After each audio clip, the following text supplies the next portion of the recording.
창노루라든지 또는 다른 국가 보호종들이 이제 굉장히 좀 많이 나오고 있습니다. 지리산에 지금 반달곰이 있습니다만 복원을 하고 있는데, 근데 북한강 유역 쪽에서 제가 그 반달곰 발자국을 사진으로 찍기도 했어요. 그래서 아마 이제 동부 DMZ 자연 번역 쪽에 대한 그 생물 다양성의 그 인벤토리라든지 또는 다양한 이제 포커스의 연구들이 이제 좀 진척이 돼서 그쪽에도 어떤 지금 아까 말씀하신 스튜디오 모델링이라든지 이런 것들이 좀 심화되어야 할 것 같고요.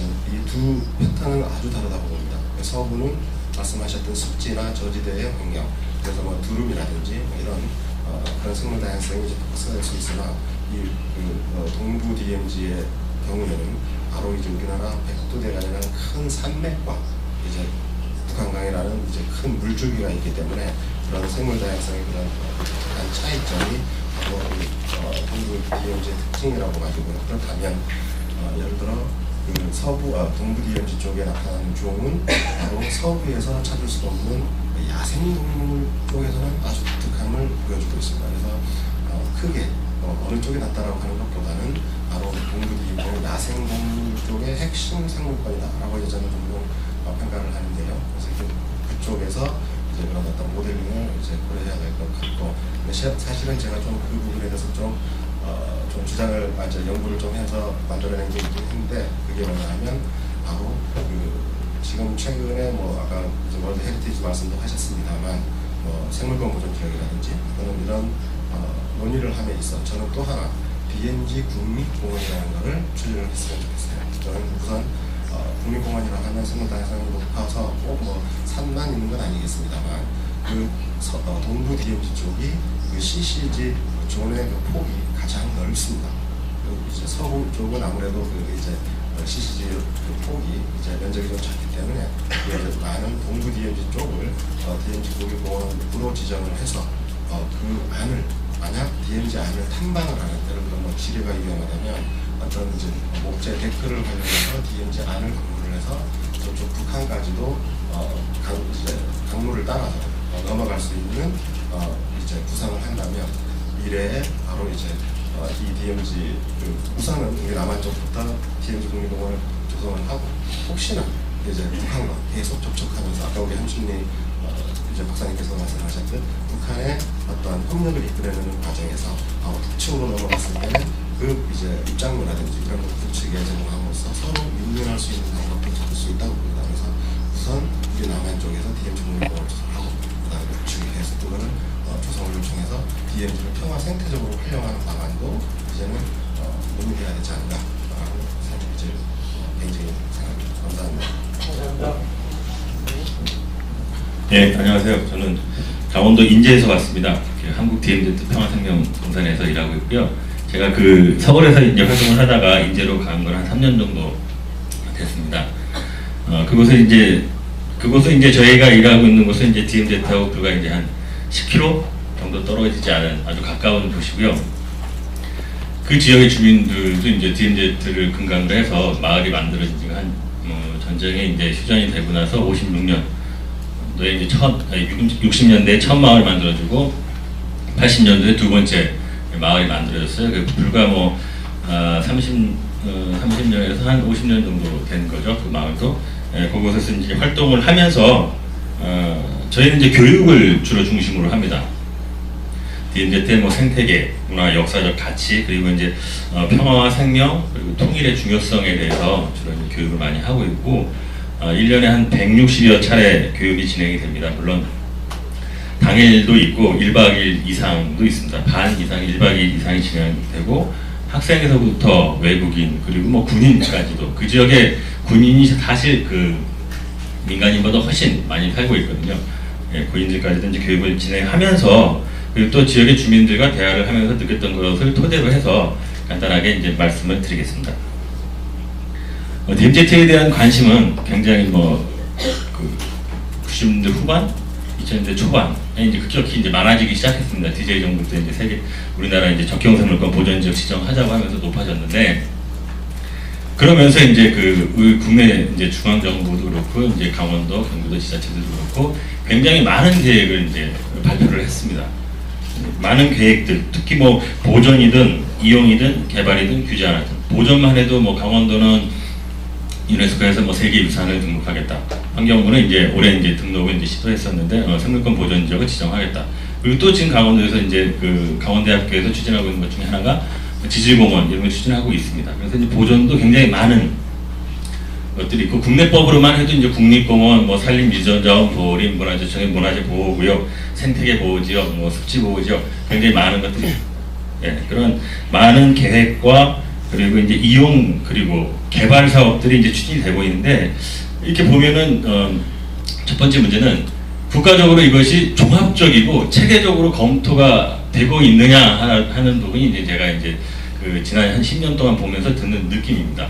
환경부에서 2005년도에 이제 비무장지대 이제 생태계 보존 대책을 이제 발표를 했습니다. 그러면서 국무회의 산하에 중앙정부 부처가 참여하는 기구를 전담 기구를 만드는 것을 이제 아마 제안을 했던 것 같은데 실제로 그것도 제가 알기로는 초창기에 한두 번의 회의 정도를 하고는 거의 막 진행이 안 되었던 것으로 알고 있습니다. 그리고 또 이제 그 기구에는 지역에 있는 그룹이 충분히 이제 참여하지 못하는 그런 한계도 있었던 것 같습니다.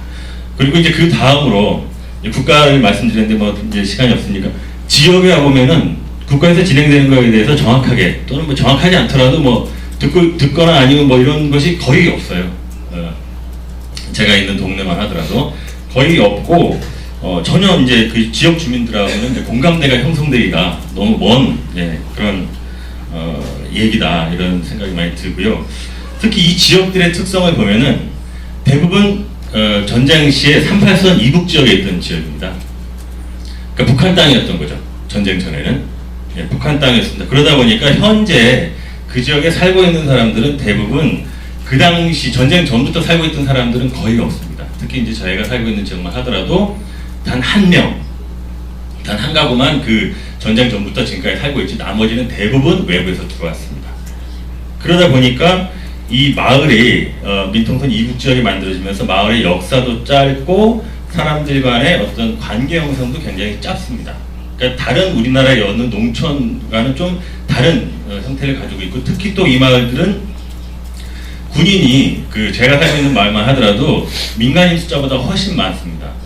그러니까 대부분 장사를 했어요. 상업이 많았습니다. 상업, 식당이나 뭐 이런 유흥주점 이런 것들이 되게 많아가지고 서로 협력할 게 별로 없었습니다. 그래서 이제 이런 지역적 특성이 있고 또 이 DMZ 접한 경기도 강원도 7개시군 보면 NGO라든지 사회단체 전혀 없습니다. 거의 없습니다.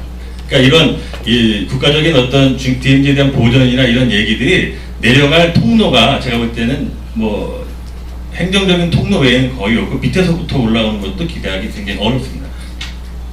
그래서 이제 제 생각은 여러 가지 계획도 다 좋은데 중앙정부 차원의 계획도 필요하지만 그 계획이 그대로 내려갈 게 아니라 지역에 갔을 때는 그 마을 단위에 맞는 계획들로 다시 구성되어지고 거기서 그것을 할 수 있는 인재들을 잘 뽑아내는 게 중요하겠다 이런 생각이 들었고요. 그리고 제가 오늘 이제 발표를 들으면서 이제 느꼈던 것 중에서 이제 한 가지는 이제 서해평화공원 이제 얘기인데요. 서해평화공원 같은 경우는 이미 이제 그 전 정부 시절 때 국내에서 이제 그때 이제 14남북 정상회담을 하면서 이미 이제 노무현 정부 때 이제 그 서해평화협력 특별지대 설치라든지 공동 어로 수역과 평화 수역 설정이 합의가 됐습니다. 그래서 이제 그걸 바탕으로 해서 해양수산 개발원에서 2007년도부터 이제 이 해양평화원에서 연구를 했죠. 그래서 뭐 지역 주민 설문조사를 하니까 지역 주민도 좋은 반응을 보였었고, 그런 여러 가지 이제 배경이 있고, 그 공간적으로 보면 저는 이제 그 몇 가지 드는 생각, 공간이 너무 작다는 생각이 들어요. 그게 과연 꽃게 어로 수역에서 꽃게를 할 때 꽃게 교육 어장과 일치할까 이런 생각이 하나 있었고요. 그리고 한강하구 문제 같은 경우는 나주성 같은 경우는 좀 갯벌의 파괴 문제가 좀 심각할 것 같다 이런 생각이 들었습니다. 나머지는 발표 자료에 있으니까 참고해 주시면 좋겠습니다.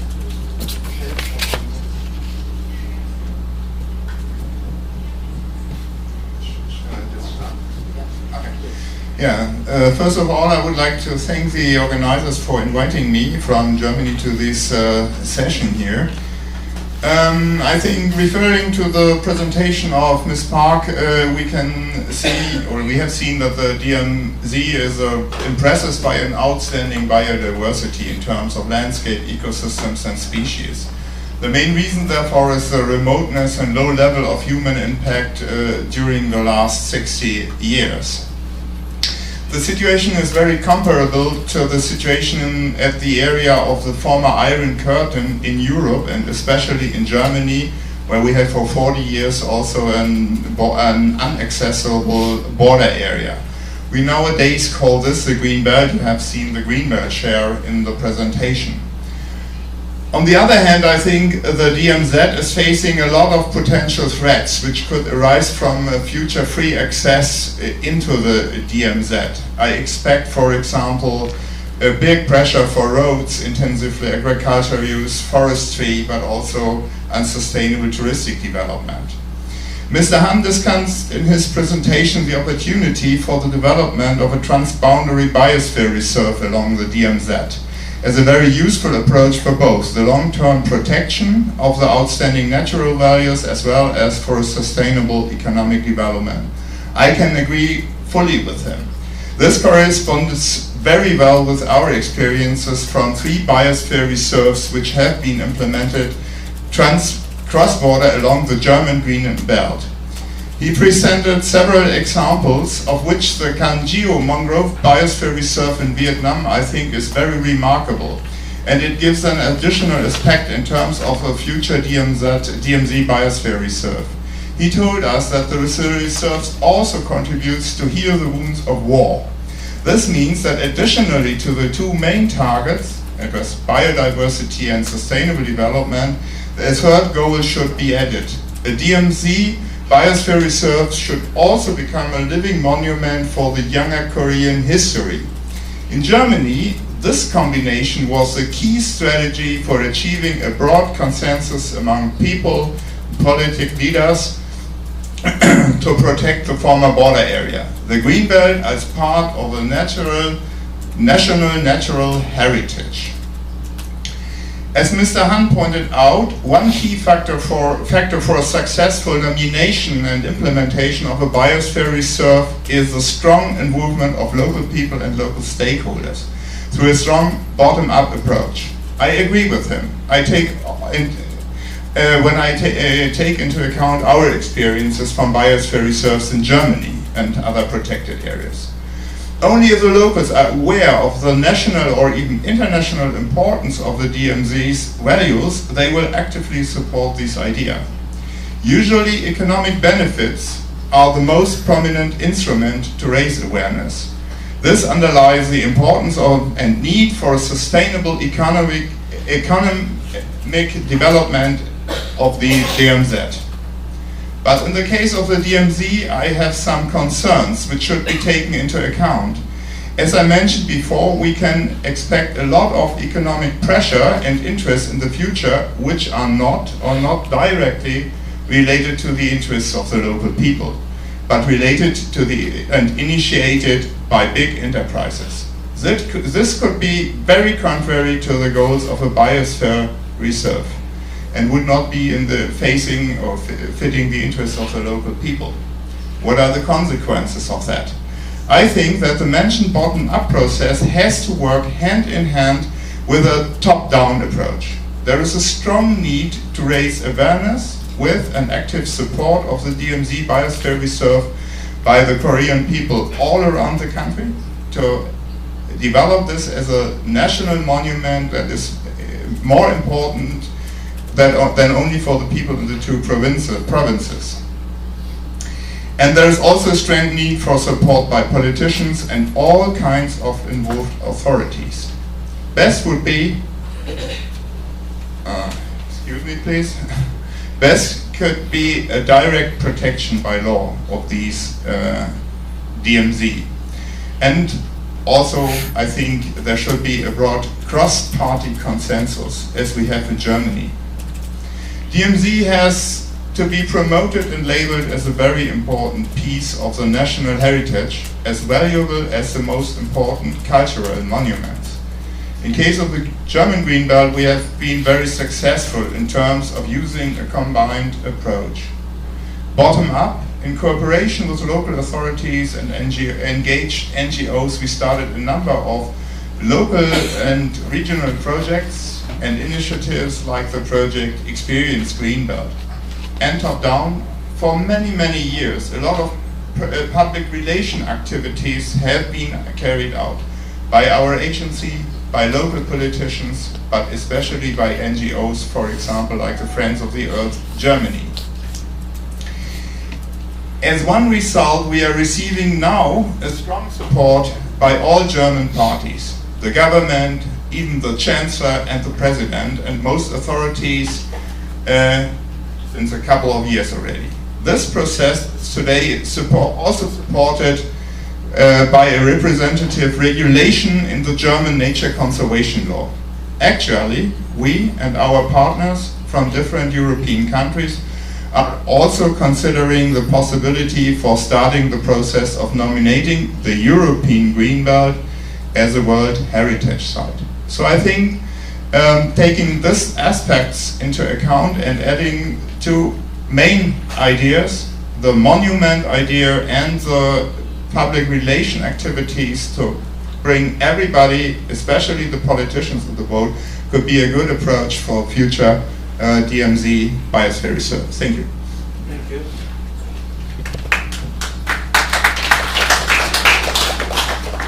예, 반갑습니다. 강원발전연구원 김준수입니다. 예, 사회자님께서 계속 쳐다보고 계시니까 짧게 말씀을 드리겠습니다. 저희가 참 이 우리나라 최북단의 문제를 최남단에 와가지고 토의를 하니까 좀 기분이 약간 좀 묘해지는 것 같습니다.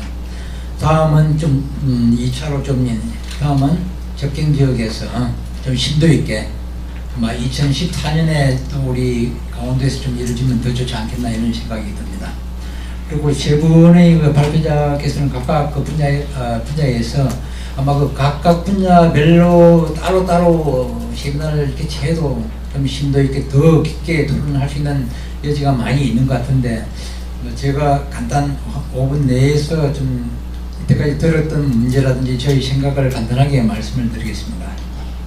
한 5가지 정도를 책에 이제 정리를 해놨습니다만 첫 번째는 그 DMZ가 진짜 생태계 보고인가? 사실 우리가 DMZ하고 민통선하고 접경지역하고 구분해가지고 혼돈해가지고 상징적으로 DMZ라는 말을 좀 사용하고 있는 것 같습니다. 그래서 DMZ는 사실 그 우리 연구 활동도 제한되고 있는 이런 지역이기 때문에 앞으로 이 지역은 좀 생태계라든지 여러 가지 이제 발전을 시키기 위해서 남한과 북한 그리고 또 유엔이 같이 공동으로 처음에는 뭐 생태적인 조사로부터 시작해가지고 생물 산업이라든지 지역 활성화를 같이 하면서 이 지역을 통제의 지역이 아닌 소통의 지역으로 만들어 나가는 것이 아마 앞으로 우리가 해야 할 일이 아닌가 이런 생각이 들고요. 두 번째로는 그 DMZ를 포함해서 민간인 통제 지역을 군사적으로 지금 민통선이라는 그 이름을 붙여놨기 때문에 이것을 다시 좀 더 세분화시키는 것이 좋지 않나. 진짜 생태적으로 군사적으로 보호해야 될 이런 지역하고 그리고 주민들이나 전문가들이 이용해야 될 지역 또 그 외에 진짜 개발해도 가능한 지역은 좀 구분해가지고 좀 세분화시켜가지고 새롭게 좀 지역에서 활용할 수 있는 이런 쪽에로 좀 연구를 해나가는 것이 좋지 않나 이런 생각이 들고요. 그리고 세 번째는 지금 이제 규제라는 이런 표현을 하고 사유지를 이제 규제를 하고 있는데 지금 국가 차원에서도 사유지를 매일 지속적으로 하고 있습니다. 근데 좀 빠른 시간 내에 사유지를 좀 더 빨리 매입을 해가지고 관리할 수 있도록 하는 것이 좋을 것 같고요. 그 다음에 접경 지역이 사실 여러 가지 환경뿐만 아니라 군사적으로 여러 가지 규제를 행위를 이제 받고 있기 때문에 사실 지역에서는 이게 전문가분들은 보호해야 된다, 규제해야 된다는 이런 말을 하지만 지역에서는 상대적으로 지역 개발에 제한을 받고 있기 때문에 지역 주민들이 동참을 하기 사실 어려운 이런 현실이기 때문에 앞으로 이 지역에 갖고 있는 자연 자원이 지역의 자산이다. 그리고 지역 주민들이 이 자산을 활용해 가지고 지역 소득과 연결을 시킬 수 있다고 생각할 수 있게끔 지역 주민하고 전문가하고 행정하고 같이 지역을 활성화시킬 수 있는 이런 쪽으로 발전시켜 나가는 것이 좀 좋지 않겠나 이런 생각이 들고요.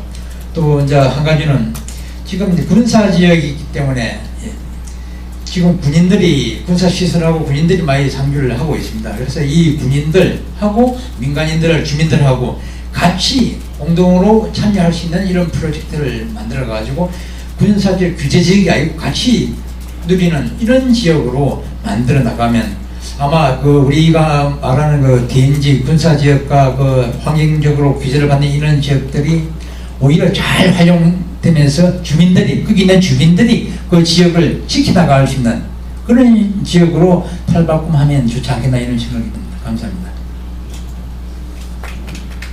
네, 감사합니다. 박수 쳐주시죠. 네, 우리 질문을 요청드리려고 하는데 우리 선생님께서 먼저 질문해 주셨습니다. 한국말로 하겠습니다. 저는 IUCN의 생물종의 보존위원입니다. 강원도 DMZ 회의에도 제가 작년에 참석했고 이완장은 경기도